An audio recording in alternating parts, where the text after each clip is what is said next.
Hey there! Welcome back to Reddit Dating, best channel for cheating stories. Make sure to like and subscribe the channel for more spicy stories. Ex cheated on me and falsely accused me of rape, so I exposed her to everyone she knew. In late May 2016, I invited my longtime infatuation, Kate, out on a coffee date, which she agreed to. After 3 dates, we were able to finalize our agreement. We had a relationship that seemed almost too good to be true for the next 7 months. We had so many common interests that we almost ever disagreed on anything. We were very honest with each other, which resulted in a fantastic sex life. We both had decent careers, so we had money to spoil one another, and both of our families were supportive of our relationship.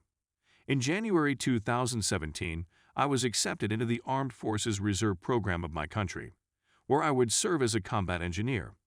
I was in basic training from February to late April, and it was the most difficult thing I had ever done up until that point in my life.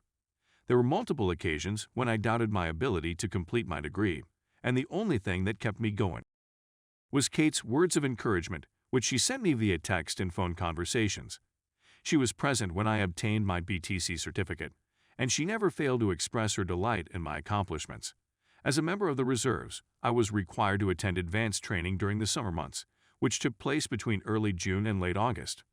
Kate was very supportive of my decision to travel 400 kilometers away to the training center and spend nearly the entire summer break working to advance my military career. The summer was extremely difficult for me. I was a social outsider from every clique that formed on our course and was the brunt of countless jokes throughout the summer. My self-esteem had sunk to dangerously low levels, but Kate's confidence in me was what helped me to triumph. I finished 5th overall on the course, and I owe everything to her. The onset of the abyss.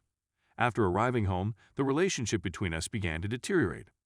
According to her, I hadn't been as spontaneous and outgoing as I had been before I left on the trip. Rather than going out, I was dismissive, taking minor jabs or practical jokes as personal insults, and preferring to remain in and watch movies and have sex rather than going out. It was completely unknown to either of us that I had developed severe social anxiety as a result of the events of the summer, which had begun to have an effect on our relationship. In 2018, as we approached our 2-year anniversary, we got into a furious disagreement over a minor misunderstanding and ended up breaking up. I was in a state of complete and utter despair until she texted me 3 days later to say she wanted to try to make things right. I hadn't seen her in 3 weeks, but we maintained in touch on a daily basis, and things were slowly getting better. As soon as we were reunited on an official basis, nothing seemed the same. Everything I said to her made me feel as if I were walking on eggshells, which just exacerbated my nervousness, which exacerbated our already troubled relationship. Afterwards, around the end of July, everything finally came to a head. It was painful. Kate had met a guy named John when she was still in school. She recognized in John what she had previously recognized in me, and the two quickly became very good friends. He comforted her during our breakup and later, and he was there for me whenever I made a mistake. For the record, I was aware of John's existence, but did not anticipate Kate engaging in any sort of relationship with him. I was supposed to spend the night at Kate's apartment after work on one of the nights we had scheduled. I walked into the house to see the two of them relaxing on the living room couch. Kate informed John that he had dropped by for an impromptu visit, and that he was about to leave. Following John's departure, she became cold and aloof. I gradually came to terms with the fact that our relationship was over and inquired as to how things were going between us. She agreed with my points of view, and the next day, we decided to call it quits. She agreed to let me stay the night one more time, despite the fact that it was late and she was still concerned about me. Kate became unusually attached to and protective of her phone from that point forward till she fell asleep. In the past, she wouldn't have cared if I happened to glance over and see her and her pals texting about whatever they were talking about, but now she was doing everything she could to keep the device hidden from me. When I inquired about it, she responded that it was personal information, which simply created additional issues. My curiosity got the better of me after she fell asleep, and I opened her phone, for which I had the passcode, and discovered hundreds of texts between her and John, who I had never met before. Messages about how she was suddenly single, how great it was that they could now be seen together in public, and how she was laughing at everything I did. I sobbed in the background as I read through each heartbreaking communication. My sobbing wasn't as silent as I had anticipated. Kate started to stir, and when she understood what I was doing, she erupted in rage.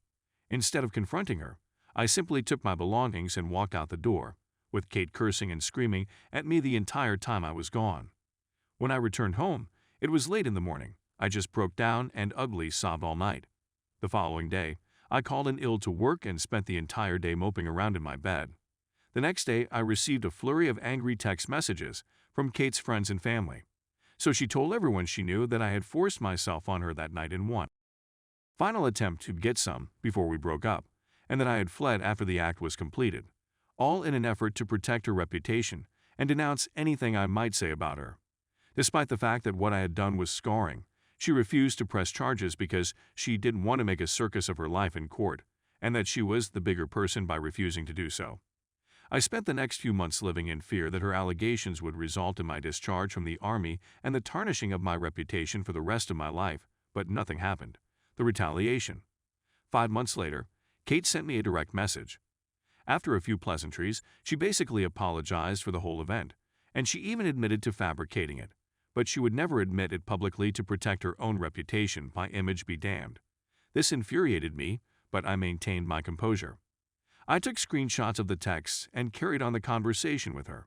Over the next 3 months, she went through a cycle of events that included the following: complaining about a current life situation, usually about John screwing up in their relationship in some way, and asking for advice, lamenting our relationship, lamenting how I never screwed up like John did, lamenting how she wished we could go back to the way things were, blah blah blah, ignoring me because John finally pulled his head out of his ass.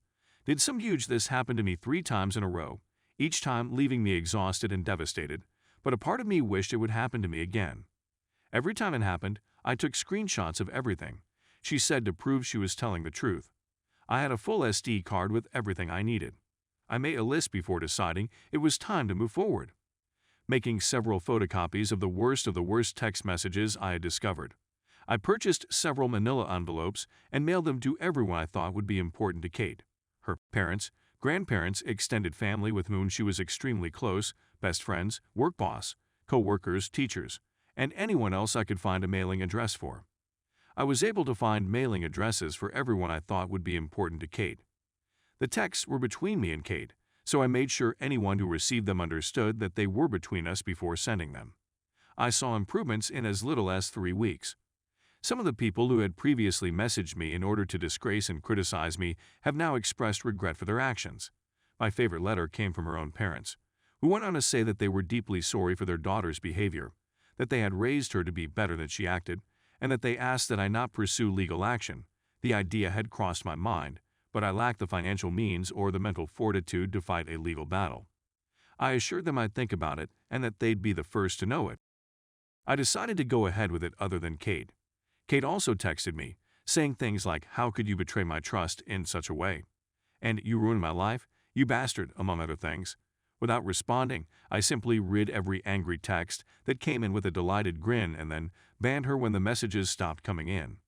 While I never learned the full extent of the damage done to her life by my vengeance, I do know that she dropped out of school and no longer had a place to call home. I'm hoping John was worth the effort. Edit. Thank you so much to everyone for their lovely words of encouragement.